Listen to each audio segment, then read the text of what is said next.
Yes, I can hear you. Okay, sir. Tell us where you are joining us from. Your name and where you are joining us from. Joining us live from direct from Anambra State. Oh, why do I have Obi people today? Yes, because Obi is a worthy son. Oh, good. And whoever has Obi has somebody because he is his capacity and the knowledge definitely will turn this country out. He never disappointed me, and he never disappoints Nigerians. Okay. Can you tell us a bit how Obi performed when he was a governor? I'm sure you knew when he was a governor in Anambra. So tell us a bit how Obi performed. What was his performance when he was a governor? I started following Peter Obi as at 2002. Okay. When he's running for governor under the platform of APOGA. One thing I use from every candidate that is running for a post is when that person is talking and giving us some ideas on what he's going to do, if he is eventually elected, automatically, if that person is giving out promises, I know when somebody is talking about political talk or trying to deceive people, but in Peter, I saw sincerity in him.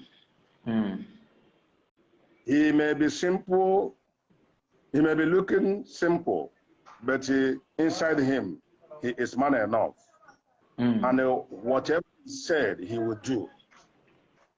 When he was in Anambra State, we were canvassing for governor of Anambra State. He first and foremost asked, is Anambra State the cause or are we the cause? That the society we are abusing today will take revenge on us in future.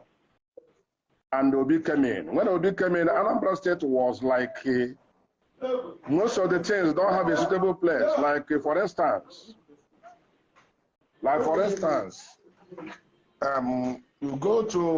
have someone with Anambra State don't have a suitable government secretariat. Most of the paratatas are situated in different house of individuals. But when Obi came in, Obi erected an administrative office and made sure that every offices that are scattered all over Anambra State is situated in an office. Secretariat. Yes. In an office. And when you come to government secretariat, if you are looking for office of land and planning, you go to their office. If you are looking for the Ministry of Education, you go to their office. If you wanted to go to WAEC office, you see their office. That is how government is being functioned. Not everything will be scattered and the people will be looking for the offices. Whereas they are supposed to have an administrative office for all these parastatals. Number two, when Obi was the governor of Anambra, before Peter Obi became the governor of Anambra State was least, even the most downgraded in the side of education. Then he came in, he started improving the education system of Anambra State through handing over schools to the appropriate body, the missionaries that are supposed to have it. And he did it in a modality way that it will not be so difficult for people. He told them that this missionary that have these schools will take care of the moral and the other aspect. Then the government will take care of the monetary aspects, so that it will not be a big burden to parents in time of running the cost of the school. Now, Obi did it. Obi came in and improved health system in Anambra State. Obi supported missionary hospitals. Before Obi came in as a governor of Anambra State, there wasn't any accredited health institute in Anambra State. most of the Anambra State students that did a housemanship on medicine, they do travel to Enugu or other states to go and do their housemanship because none of the health institution in Anambra State was accredited by Federal Ministry of Health. And they found it as that as an Anambranian, you studied medicine, and you cannot just find within Anambra State a suitable hospital or health institute that you go and have did their housemanship. You make sure that all the hospitals in Anambra State, ENO Hospital, Waterside, Our Lady of Laws, Ihiala, St. Joseph Adazinuku, and the teaching hospital in Anako, all of them were accredited by Federal Ministry of Health. And they provided the basic equipments, because what makes federal government to give you the accreditation is once they come and see something that warrant that this place needs to have accreditation. Obi did it. He equipped them with money, he equipped them with equipment, he equipped them with so many things that needed for them to be accredited by Federal Ministry of Health. Peter Obi did it. In terms of road network, when Obi was the governor, Obi did it tremendously in road networking. I can remember there is one rural village that used to produce foods. These people were known in cultivating all sorts of anything that is agricultural produce. But their problem is they don't have roads for people to come and patronize them, or for them to bring out their what they cultivated so that the people will buy. Obi did the first road there, and that place is called Ayamelum. Road cost more than 12 billion naira. Did it, and immediately did that road. That people started bringing in their agricultural produce. Okay. So let me ask one question. Somebody asked a question. I said, did Obi conduct local government election when he was a governor? Okay, let me comment in that very well, in that very aspect. You know, before Obi came in, there is so much decay in that local government system. And most of the local government chairmen, most of them, in fact, I see them as embezzler because I can testify to that. They use that office because they were elected that they use this to maneuver and do all sorts of nonsense. But when Obi came in, Obi was receiving their allocation, and they used the money to build, like Anambra State have 21 local government LGs in Anambra State. And before Obi came in, none of them have a befitting secretariat that when you look at it, you will see that this place is called a local government secretariat. But do you know what Obi did? All the 21 local government secretariats will be built a befitting structure. When you go there, you look at it, you see that this is, yes, a local government secretariat. Oh. And most of them were in the place that is not supposed to be. He went to the master plan of Anambra State, and what he did, he bring out the master plan and said that this local government that is in this place was not supposed to be there. That this place was mapped out for stadium. That this is where this local government is supposed to be situated. He bring it out and build a gigantic structure. And when you look at it, you see that, yeah, this place is a local government secretariat. He did it in all the 21 local governments in Anambra State. I can testify to that. And most of the places he reallocated that local government from, he built stadium like on the North and on the South. He built a mini stadium there. And that stadium is still existing today. And people are enjoying it. Wow. Wow, wow. So, wow. You know, when Obi talk, he always say, go and verify. You understand? So yes. I think what we are doing now is we are verifying, because we now have somebody who is from Obi's town, who has experienced Obi's leadership. Now, there's another question which, in quotes, the opposition party are always using against the obedient. So they are always saying that. I want to clarify something to you. I'm not from Anambra State. I'm from Imo. Okay. I'm from Imo. Okay. But I can testify. Obi, in time of all the politicians. Yes. All the politicians in this country, Obi is a real game. Okay. But you visited Anambra very well. I'm residing in Anambra State, but I'm from Imo State. Oh, good. That's what we're saying. You are currently in Anambra, and you were there when Obi was the governor, right? He was there when Obi was the governor. Okay. I know I know the situation of Anambra before Obi became the governor of Anambra State. And I was there when Obi. So most of the governors that came in Anambra State, I know all the antecedents, even the one that they are there before Peter Obi. Okay. So I want to ask one other question. There's something that the opposition party are always using about Obi. You must have seen it online. They said Obi invested public fund in his private business. How true is that? That was fallacy. That was fallacy. The reason why they're saying all this is they wanted, all these politicians, they will say whatever they do if they wanted to run you down. Let me tell you, there was somebody that posted that why he left Obi is because Obi said that he invested his Anambra State personal money into his family business. I say, thank God he said he invested embezzle because most of the governors do embezzle and nothing happened to them. But this one invested, which I know that is blatant lie. I just read it, but when you look at it, someone that invested and he didn't embezzle that one, like others did, because I know others that they embezzle, put the state in heavy debt. Okay. Even the money, that's that the workers, the pensioners, they even put the state in heavy debt. But this one, he said that will be invested Anambra State money into their private business. That word invested and embezzlement, does it sound the same thing? It's not. It's not the same. It's not Investment to invest for it to grow. Embezzle, you just finish it. It's an investor. Okay, one last question I want to ask. With Peter Obi is Obi don't believe in frivolities. He don't spend the money on frivolities. He knows if it is 1 naira, he knows that this 1 naira is going to be needed in this aspect. He will use it for that. That is his life. Okay. So I want to ask one last question.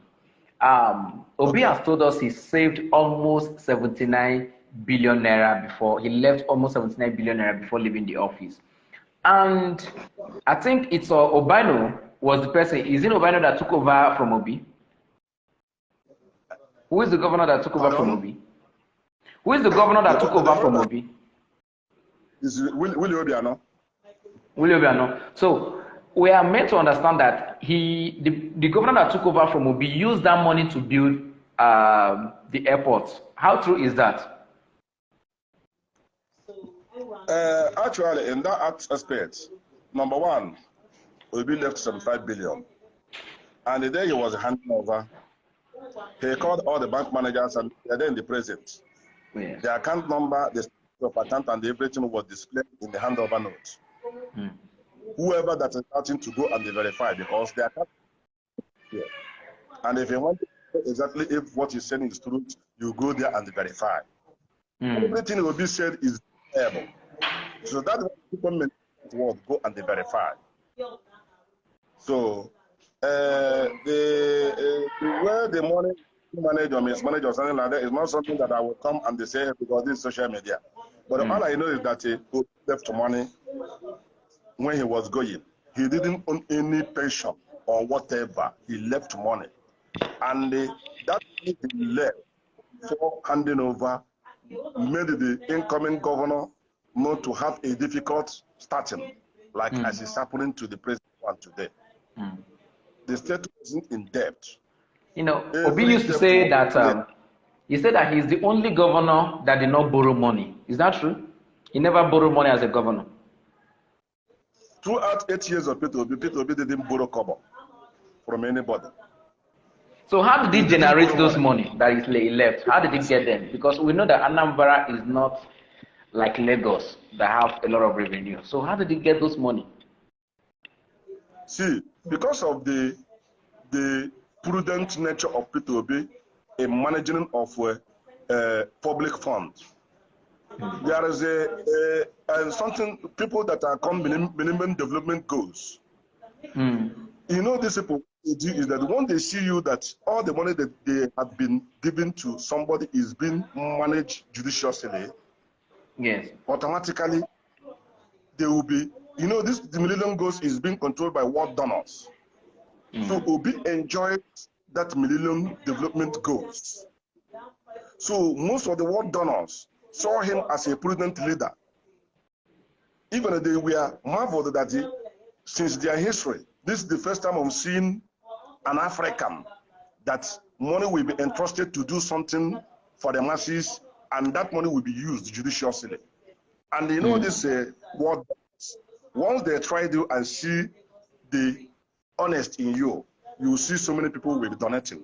That is one thing that helped Obi throughout his 8 years. He will cover. Okay.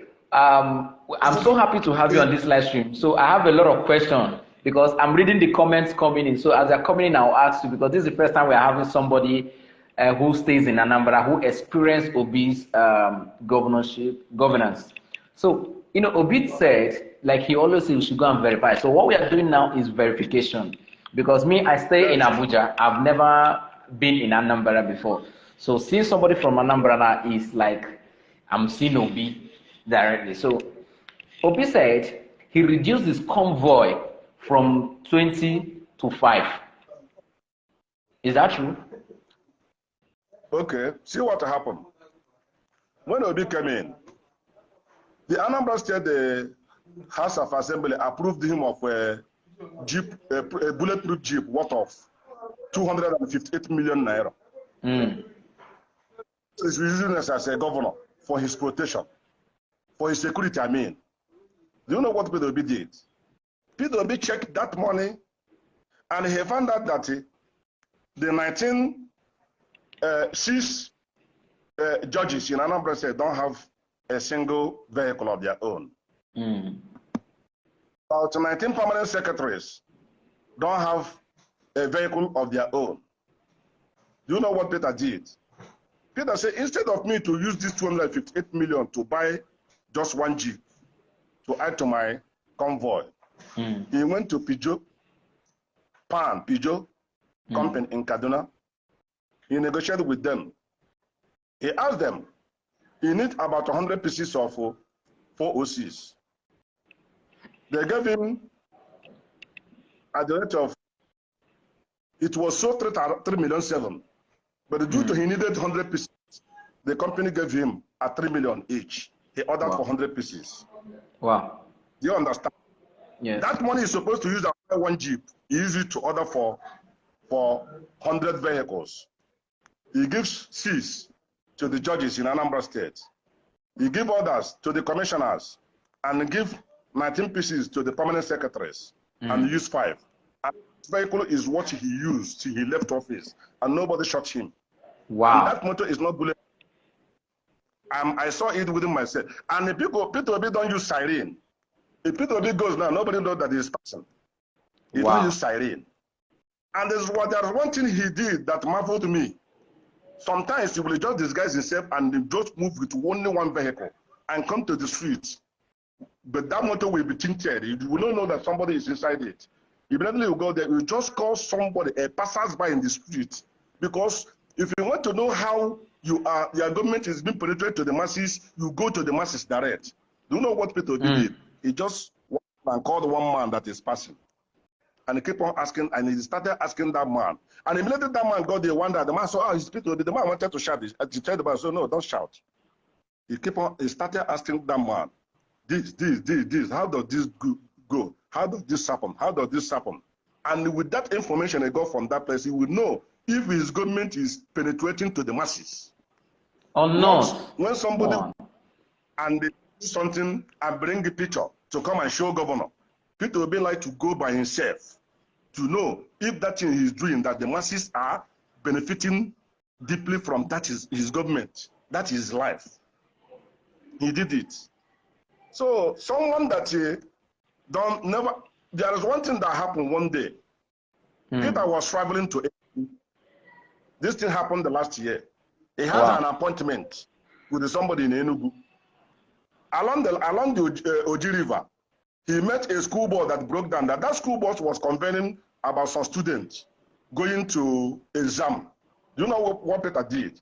Peter stopped his driver and said, let me know what is happening to these students. He went there and asked them, do you know, the student told them that we are going for exam and our motor broke down. Do you know what Peter did? Peter said, my driver, This appointment that I have in Enugu can be rescheduled. But these students that are stranded here, their exam cannot be rescheduled because of them, because already others are there. Do you know what we can do now? Let's leave our journey to Enugu and took these students to that destination where they are taking the exam. And Peter did it. Wow, wow. It's a Wow. This is no. This is too much. No. This is no. This one shocked me. Abba. No local government chairman can do this. No local government chairman can do it. Not even councillor can do this. Talk less of ex-governor. No. And government and ban. This is too much. I'm so impressed. You know, we are so happy to have you here. You know, a lot of comments are coming in. People are asking a lot of questions, but we can't answer all of them because with everything you said here right now, is the same thing Obi have been saying. You know, Obi told us that till today, after he left the office, that he did not collect any pension or gratuity. Is that true? When Obi, well, you know, most of the governors that used to left office, some of them used to design a package that will lead them throughout their life. When Obi was leaving office, since he left office, Obi never received a pension from Anambra State. Wow. He said he don't need it. He's already a billionaire before he entered that government that they wanted to go there and they show people how governance is all about. Obi was a governor, and along the line was appointed. Good Lord gave him an appointment at Abuja there. Obi didn't collect a dime. He said that he has money. That money is going to collect there. What is the need of collecting that money? What God gave him is the knowledge, and let him use the knowledge to serve the society, not collecting from the society. Why? Because once you look at society is already poor. So Obi didn't collect pension till death. No. He also told us that Obi also told us that he dropped everybody that used to try. You know, the way we see governors travel with private jets and with their convoy and all that. Obi said when he was in office that he dropped people that used to travel with him. He traveled as a governor alone. Is that true? There was a time I told you that Peter Obi don't believe in frivolities. How can you be going to Abuja? Maybe you are going for something that concerns agriculture. All you need to do is just to go with the Commissioner for Agriculture and the Secretary. That's all. Going with the fleet of people, paying for their transport, their feeding allowance, if you are traveling with the aircraft, you know how much aircraft you used to collect per head. Yes. Then it passes by people. Obi don't believe in frivolities. And if he's going for head, he will go with the Commissioner for Health and the Secretary. That is all. Every other person that is going with Obi, and that person don't have anything to go and do in that function, is baseless. So in terms of cutting costs, Obi is number one. In terms of fiscal cash management, Obi is number one because he's an economist. And he's an economist. Thank you so much. Thank you so much. This is that. In fact, thank you for this insight. Before Peter Obi came in as a governor of Anambra State, the House of Assembly, government house was more or less a house party where everybody can come from everywhere and they come and eat. They brought one cook there. One cook will be killing one cow every day and be cooking. People will be coming and drinking. Once he entered, he said that this place is not a beer parlor. This is a government house. And we come here for business. He stopped it outrightly and said that whoever that is coming here, if you are not coming for government assignment or maybe you are coming here to come and eat or drink, government house is not a beer parlor. You can go to any hotel or any eatery and eat whatever you like, but not in government house. Okay. Somebody just asked another question. We heard that Obi was impeached 2 times. Yes. Why? Why did they impeach Obi? He was impeached once, not 2 times. And the reason why they impeached him The first one was when he came in. There was an existing budget of building government secretaries with the 458 million. And when Obi came in, Obi said that how can this big amount of money be used to erect a structure? That the money is too much. That Anambra State don't have money. That we need to cut costs. Do you know what he did? He said that I will do it through direct labor. He called the contractor. Contractor, come. Look at the plan of what you are going to build. Tell me exactly the amount this thing is going to cost. And the contractor said in the amount and around 80-something million. The members of the house say, this man, is it what you are going to come and do us here? If we budgeted something that was supposed to make our money out of it, you come here to come and say no. That is why they impeached him. Because he wanted to cut cost of governance. Wow. That is the reason why they impeached. And that impeachment is a kangaroo impeachment because they did it in Delta State, whereas the Anambra House of Assembly was in Oka. And at last, all of them testified and they apologized to him for what they did because it's absolutely wrong. And so Obi was impeached because he was trying to save money for the state.